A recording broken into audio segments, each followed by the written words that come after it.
एक दिन एक उदास छात्र अपने गुरु के पास आया और बोला, गुरुजी, मेरी जिंदगी में कुछ भी सही नहीं हो रहा। मैं निराश महसूस करता हूँ। गुरुजी ने धीरे से मुस्कुराते हुए कहा, आओ मेरे साथ चलो। दोनों एक छोटे से बाग में गए जहाँ एक विशाल और भारी पत्थर पड़ा था। गुरुजी ने छात्र से कहा, देखो यह पत्थर कितना भारी है।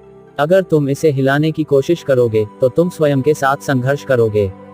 छात्र ने आश्चर्य से पूछा, तो इसका क्या मतलब है गुरुजी? गुरुजी ने शांत स्वर में समझाया, इस पत्थर को वैसे ही स्वीकार करो जैसे तुम अपनी जिंदगी के उतार चढ़ाव को स्वीकार कर सकते हो। कभी कभी हमें यह समझना पड़ता है कि कुछ चीजें बदलने योग्य नहीं होती।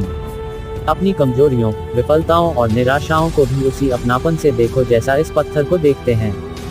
जब तुम अपनी वास्तविकता को स्वीकार कर लेते हो, तभी तुम आगे बढ़ने की ताकत और समाधान खोज पाते हो।